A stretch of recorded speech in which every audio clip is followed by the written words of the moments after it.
Hello everyone and welcome back to SEO course. This is Umar Taskeer. Guys, आज के इस particular video से हम लोग ई कॉमर्स एसईओ के ऊपर बात करेंगे। तो जो कुछ आने वाले वीडियोस हैं इस पर्टिकुलर कोर्स के अंदर, इसमें हम लोग ई कॉमर्स एसईओ को बहुत ही डिटेल में समझने वाले हैं। गाइस, जब कभी हम लोग ई कॉमर्स एसईओ की बात करते हैं, एक क्वेश्चन हमारे दिमाग में जरूर आता है कि ई कॉमर्स एसईओ किस तरीके से जो हमारी दूसरी वेबसाइट्स होती है, जैसे सर्विस बेस्ड वेबसाइट है या हमारी ब्लॉग वेबसाइट है, उनके एसईओ अप्रोच से किस तरीके से ई कॉमर्स एसईओ जो है वो डिफरेंट है। देखो, एक चीज मैं आपको स्टार्टिंग में ही क्लियर कर देता हूँ। एसईओ के जो फंडामेंटल्स है ना, वो नहीं बदलते हैं। जो बेसिक कोर है ना एसईओ को, वो नहीं बदलता है। बट क्योंकि ई कॉमर्स वेबसाइट एक दूसरे तरीके की वेबसाइट होती है, उसका यूआरएल स्ट्रक्चर, उसका वेबसाइट आर्किटेक्चर जो है बिल्कुल अलग होता है। तो ऐसे में जो हमारी स्ट्रैटेजीज हैं या जो हमारे स्टेप्स हैं, वो थोड़े से चेंज हो जाते हैं। कुछ नई चीजें ऐड हो जाती हैं, कुछ चीजें हट जाती हैं। तो ये सारी चीजें रहती हैं। तो ये चेंजेस रहते हैं बेसिकली। बट अगर आप बात करें जो कोर एसईओ है या जो एसईओ के बेसिक प्रिंसिपल्स हैं, वो नहीं हिलते हैं। तो इस पर्टिकुलर वीडियो में हम लोग यही समझने वाले हैं। कुछ लगभग हमारे पास 8-9 पॉइंट्स हैं जिनके थ्रू हम ये समझ जाएंगे कि ई कॉमर्स एसईओ किस तरीके से हमारी नॉर्मल सर्विस बेस्ड वेबसाइट या जो ब्लॉग वेबसाइट होती है उसके एसईओ से अलग है। तो सबसे पहला जो पॉइंट है वो है बेसिकली कि आपको ई कॉमर्स एसईओ के पॉइंट ऑफ व्यू से मेन जो पेजेस हैं जिन पे फोकस करना होता है, वो होता है बेसिकली हमारा होम पेज या फिर कैटेगरी पेज। मतलब आप एसईओ करते हो होम पेज का या कैटेगरी पेज का। मैं आपको समझाता हूं इस चीज को। देखो, यहां पर अगर आप आ जाओ, जैसे मैं मिंत्रा के ऊपर आ जाता हूं, ये मिंत्रा का होम पेज है। तो बेसिकली आप इस पर्टिकुलर पेज को रैंक करने की कोशिश करेंगे। जब मैं एसईओ करने की बात कहता हूं कि हम इस पर्टिकुलर पेज का एसईओ कर रहे हैं, विच मींस दैट कि हम कोशिश करेंगे कि ये वाला हमारा जो पेज है वो रैंक हो। तो जो हमारी ब्रांड से, जो हमारी वेबसाइट से, जो हमारे प्रोडक्ट कैटेगरी से रिलेटेड जो हमारे ब्रॉड कीवर्ड्स होंगे, उन कीवर्ड्स को हम हमारे होम पेज के लिए टारगेट करेंगे। लेट्स से फॉर एग्जांपल, अगर हम केवल किड्स वेयर बेचते हैं और हमारी वेबसाइट किड्स वेयर की है, तो हम जो किड्स वेयर रिलेटेड कीवर्ड्स हैं उनके ऊपर हम हमारा जो होम पेज है वो टारगेट करेंगे। उसके बाद हो सकता है हमारे category pages, of category pages में ऐसे हो सकता है किड्स वेयर फॉर जो है फीमेल्स हो या किड्स वेयर फॉर मेल्स हो। तो अब किड्स वेयर फॉर मेल्स एक कैटेगरी पेज बन जाएगा, उसमें मेल्स के किड्स वेयर वाले सारे प्रोडक्ट्स होंगे। तो किड्स वेयर फॉर मेल्स जैसे कीवर्ड्स के ऊपर मैं उस पर्टिकुलर कैटेगरी पेज को टारगेट करूँ। तो बात समझ में आ रही है कि होम पेज पे किस टाइप के कीवर्ड्स को टारगेट किया जाता है और कैटेगरी पेज के ऊपर किस टाइप के कीवर्ड्स को टारगेट किया जाता है। अब कीवर्ड रिसर्च बिल्कुल अलग होती है हमारी जो ई कॉमर्स वेबसाइट्स होती है उनके एसईओ के पॉइंट ऑफ व्यू से।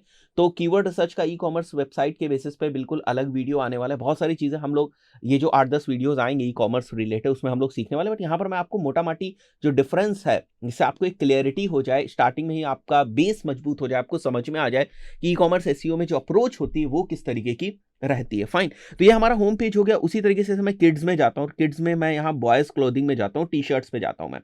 तो अगर आप यहां पर देखोगे तो आप देख सकते हो यहां पर ये हमारा एक कैटेगरी पेज है। तो ये वाला जो कैटेगरी पेज है ये बेसिकली टारगेट किया जाएगा किड्स वेयर जैसे कीवर्ड्स के लिए। Fine, kids where for main या मेन किड्स वेयर कीवर्ड्स, इस टाइप से जो कीवर्ड्स होते हैं उनके बेसिस पर जो है इस पर्टिकुलर पेज को टारगेट किया जाएगा। अब आप बोलोगे सर, अगर हम कैटेगरी पेज को टारगेट करेंगे, इसका एसईओ करेंगे, तो जब किसी पेज का एसईओ किया जाता है तो उस पर्टिकुलर पेज के ऊपर ना कंटेंट होता है, उस कंटेंट में हम लोग कीवर्ड्स वगैरह डालते हैं, H1 होता है, H2 होता है। वो सारी चीज तो यहाँ पर हमें दिख नहीं रही, आ गई कंटेंट नहीं आ तो सीधे प्रोडक्ट्स आ गए। फिर आप क्यों बोल रहे हो कि आप कैटेगरी पेज को जो है वो टारगेट करेंगे, क्योंकि कैटेगरी पेज पे तो कंटेंट ही नहीं है। तो अगर आप नीचे आएंगे यहाँ पर, जैसे मैं नीचे आके आपको दिखाता हूँ, यहाँ पर आप देखो cute and comfortable kids where, यहाँ पर देखो बाई किड्स वेयर ऑनलाइन। तो अगर मैं इसको इंस्पेक्ट करके भी आपको दिखाऊं ना, तो यहाँ पर आप देख सकते हो ये H2 आपको दिख रहा है यहाँ पर। ठीक है, ये आपको क्या दिख रहा है यहाँ पर, देखो H2 दिख रहा है। मैं जूम करके भी अगर दिखाना चाहूँ आपको, तो यहाँ पर आपको H2 दिख रहा है। इस तरीके से जो कंटेंट है ना वो यहाँ पर लिखा हुआ है, विच मीन्स दैट कि कैटेगरी पेजेस को भी टारगेट किया जाता है एसईओ के पॉइंट ऑफ व्यू से, और उनका भी ऑन पेज किया जाता है। तो मेजरली आप लोग प्रोडक्ट्स पेज को टारगेट नहीं करते हैं। जैसे मैं किसी एक स्पेसिफिक प्रोडक्ट पेज के ऊपर आ जाऊं, तो बेसिकली कोई भी बंदा ना इस टाइप से सर्च नहीं करेगा मैक्स, ये तो कोई सर्च करेगा नहीं। तो इसका मतलब इस पर्टिकुलर प्रोडक्ट पेज का एसईओ नहीं हुआ है। बात समझने की कोशिश करिएगा। एसईओ होता है एक चीज और एक होता है कन्वर्जन ऑप्टिमाइजेशन। एक होता है सर्च इंजन ऑप्टिमाइजेशन और एक होता है कन्वर्जन ऑप्टिमाइजेशन। जब हम किसी प्रोडक्ट पेज को टारगेट करते हैं, किसी प्रोडक्ट पेज का ऑप्टिमाइजेशन करने की कोशिश करते हैं, प्रोडक्ट पेज का हम लोग कन्वर्जन ऑप्टिमाइजेशन करते हैं, विच मीन्स दैट कि हम चाहते हैं कि अगर उस प्रोडक्ट पेज के ऊपर कोई बंदा आए तो वो वहां से प्रोडक्ट को लेकर ही बाहर जाए, कन्वर्ट होकर जाए। तो हम कन्वर्जन ऑप्टिमाइजेशन से रिलेटेड जो चेंजेस करने होते हैं उस पर्टिकुलर प्रोडक्ट पेज के ऊपर, जैसे यहाँ पर कॉल टू एक्शन बटन क्या होगा, किस तरीके से जो इमेजेस यूज करी गई प्रोडक्ट की वो यूज करी जाएंगी, क्या यहाँ पर डिस्क्रिप्शन लिखा जाएगा, क्या ऑफर्स लिखे जाएंगे। तो वो सारी जो चीजें हैं ना वो बेसिकली कन्वर्जन को ट्रिगर कराने के लिए यूज करी जाती हैं स्ट्रैटेजिकली। तो बेसिकली प्रोडक्ट पेजेस का हम क्या करते हैं, कन्वर्जन ऑप्टिमाइजेशन करते हैं ताकि ज्यादा से ज्यादा कन्वर्जन आ सके प्रोडक्ट पेज के लिए, क्योंकि प्रोडक्ट पेज को हम रैंक कराने की कोशिश नहीं करते क्योंकि इस पर्टिकुलर कीवर्ड को कोई सर्च नहीं करेगा, फाइन। बट हाँ, कुछ केसेस में हम लोग प्रोडक्ट पेजेस को भी रैंक कराने की कोशिश करते हैं। जैसे फॉर एग्जाम्पल अगर मैं नाइकी शूज की प्रोडक्ट्स की बात करूं तो नाइकी शूज में एक जो लाइनअप है वो नाइकी रिवॉल्यूशन करके एक लाइनअप है, जिसमें बहुत सारे जो उनके शूज हैं, नाइकी रिवॉल्यूशन 3, 4, 5, 6 इस टाइप से उनके शूज आते रहते हैं। अब ये थोड़ी सी फेमस कैटेगरी है, फेमस प्रोडक्ट है नाइकी रिवॉल्यूशन, लोग इसको सर्च करते हैं। तो अगर लोग इसको सर्च करते हैं उस पर्टिकुलर केस में, अगर आप Nike revolution 4, 5, 6, 7 whatever it is जो आप बेच रहे हैं, तो अगर आप उसको बेच रहे हैं तो उस पर्टिकुलर केस में आप उसका एसईओ करते हैं ताकि वो वाला जो हमारा प्रोडक्ट पेज है वो रैंक हो सके। बट आप इसको जनरलाइज्ड वे में समझने की कोशिश करें। कोई भी पर्सन जो सर्च करता है, जिस कीवर्ड की जो सर्च टर्म्स है वो काफी हाई होंगी, वो कैसा कीवर्ड होगा, जैसे by shoes, by sport shoes online, right, by red sport shoes online, तो आप इस तरीके के कैटेगरी पेजेस बनाते हैं बेसिकली, और उन कैटेगरी पेजेस में वो सारे प्रोडक्ट्स जो है आप शो कराते हैं, बिल्कुल वैसे ही जैसे आप यहां पर देख रहे थे, ठीक है। तो आपको एक बात समझ में आई होगी कि मेन फोकस जो होता है वो हमारा होम पेज एसईओ पर और कैटेगरी पेजेस के एसईओ पर होता है। प्रोडक्ट पेजेस का हम ऑप्टिमाइजेशन करते हैं। यहां पर आपको एक और चीज का बहुत ज्यादा ध्यान देने की जरूरत है, that is basically architecture of the website, site की हायरार्की और यूजर का नेविगेशन, जो आप यहां पर देख रहे हो। जैसे मैं यहां पर होवर करता हूं, दिस इज बेसिकली यूजर का नेविगेशन। तो इन सब चीजों को आपको ध्यान देने की जरूरत है। आपको ध्यान देने की जरूरत है कि ऊपर का जो यूआरएल है वो किस तरीके का बन रहा है। तो साइट नेविगेशन, हायरार्की, इन सब चीजों पे आपको फोकस करने की जरूरत है। थर्ड जो पॉइंट है वो कीवर्ड रिसर्च की प्रोसेस को समझना है आपको with regards to e commerce SEO. देखिए, ई कॉमर्स की जब हम बात करते हैं, ई कॉमर्स वेबसाइट की बात करते हैं, तो वहां पर हम कोई इंफॉर्मेशन नहीं दे रहे हैं। तो जो हमारे कीवर्ड्स होते हैं यहां पर ई कॉमर्स एसईओ के पॉइंट ऑफ व्यू से हमें ध्यान रखना है कि वो बाइंग इंटेंट वाले कीवर्ड्स हो, ऐसे कीवर्ड्स हो जिनसे आपको ये समझ में आए कि यूजर की जो इंटेंट है ना वो कुछ खरीदने की है, कुछ इंफॉर्मेशन लेने की नहीं। अगर इंफॉर्मेशनल कीवर्ड्स होंगे तो हम उनको ब्लॉग के ऊपर भेजेंगे, फिर ब्लॉग से ट्रैफिक हम अपनी वेबसाइट के ऊपर लेकर आएंगे। अगर हम इंफॉर्मेशनल कीवर्ड के ऊपर अपनी वेबसाइट के ऊपर ट्रैफिक भेजने लगे ना, तो फिर प्रोडक्ट पेज का ऑप्टिमाइजेशन और इन सब चीजों की जरूरत ही क्यों है, क्योंकि वहां पर तो हमें कन्वर्जन करवाना है, तो मैं प्रोडक्ट पेज के कन्वर्जन ऑप्टिमाइजेशन पे क्यों ध्यान दूं।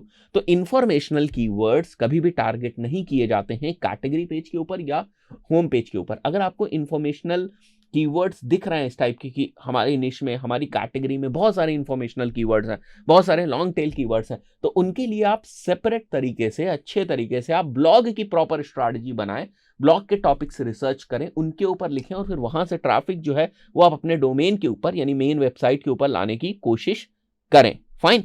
बट कहने का मतलब यह है कि ई कॉमर्स एसईओ के पॉइंट ऑफ व्यू से जो कीवर्ड रिसर्च की प्रोसेस होती है ये काफी एक्सक्लूसिव है, थोड़ा ध्यान देकर हमें करने की जरूरत है।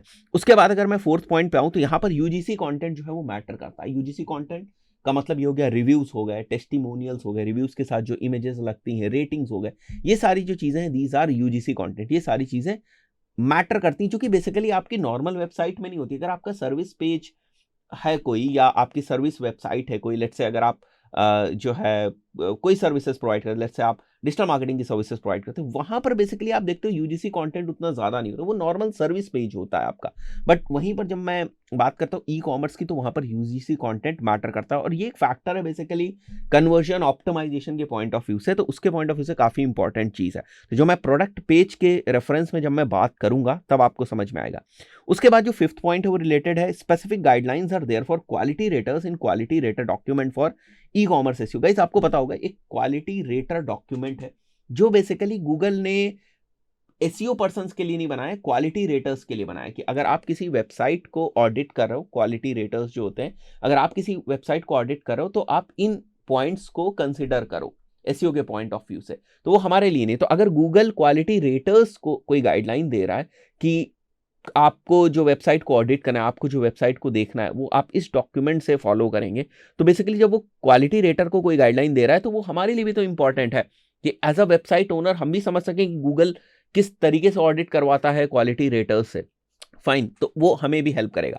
तो कहने का मतलब यह है कि जब हम क्वालिटी रेटर डॉक्यूमेंट की बात करते हैं तो उस डॉक्यूमेंट के अंदर एसईओ ई कॉमर्स से रिलेटेड बहुत ही अलग अलग गाइडलाइंस, मतलब गूगल भी ये मान के चलता है कि ई कॉमर्स एसईओ के लिए कुछ स्पेसिफिक गाइडलाइंस है। तो उस डॉक्यूमेंट के अंदर भी आपको बहुत सारी ऐसी गाइडलाइंस मिलेंगी जो केवल ई कॉमर्स एसईओ स्पेसिफिक है, जिससे ये प्रूव होता है कि ई कॉमर्स एसईओ में आपको कुछ और एक्स्ट्रा अटेंशन देने की जरूरत है। Six point is basically SEO optimisation as well as conversion optimisation is required in e-commerce. जैसे मैंने आपको बताया, SEO ऑप्टिमाइजेशन बेसिकली आप होम पेज और जो आपके कैटेगरी पेज है उसके लिए करते हैं। कन्वर्जन ऑप्टिमाइजेशन का जो मेन काम है वो बेसिकली आप लोग प्रोडक्ट पेजेस के लिए करते हैं ताकि वहां से कुछ कन्वर्जन्स आ सके। सेवेंथ जो पॉइंट है वो complete optimisation of product images, ये भी बहुत इंपॉर्टेंट है, प्रोडक्ट इमेजेस का ऑप्टिमाइजेशन। फाइन। एंड जैसे मैंने आपको बताया कि जो बेसिक एसईओ की गाइडलाइंस है, जो बेसिक एसईओ के फंडामेंटल्स है वो नहीं बदलते हैं, बट हाँ थोड़ा सा लिखने का तरीका जरूर बदल जाता है कि आपको किस तरीके से टाइटल, डिस्क्रिप्शन और ये सारी चीजें जो है लिखनी है ई कॉमर्स एसईओ के अंदर, ठीक है, प्रोडक्ट पेजेस के लिए भी और as well as category pages के लिए भी। उसके बाद अगर मैं बात करूं 9th पॉइंट की, तो आपको ये समझना है कि जैसे आपकी नॉर्मल वेबसाइट होती है, आप गूगल को कुछ एक्स्ट्रा इंफॉर्मेशन देने के लिए आप वहां पर स्कीमा डेटा को यूज करते हैं, स्कीमा मार्कअप को यूज करते हैं। उसी तरीके से ई कॉमर्स स्पेसिफिक भी आपको आइडेंटिफाई करना पड़ेगा कि आप कौन से स्कीमा मार्कअप यूज कर सकते हैं। फॉर एग्जांपल रिव्यूज आप यूज कर सकते हैं, साइट लिंक यूज कर सकते हैं, प्रोडक्ट यूज कर सकते हैं, ब्रेड कम्स यूज कर सकते हैं। तो इनको किस तरीके से किस पेज के ऊपर लगाना है ये आपको समझना है। तो ये बेसिकली आपको केवल समझाने के लिए था कि यस, ई कॉमर्स एसईओ में कुछ स्ट्रैटेजीज, कुछ इंप्लीमेंटेशन स्टेप्स, कुछ प्रोसेसेस डिफरेंट है हमारे नॉर्मल एसईओ से, बट एसईओ के जो फंडामेंटल्स हैं वो नहीं चेंज होते हैं, वो फंडामेंटल सेम रहते हैं, but the way you are going to implement those things in e commerce SEO will change.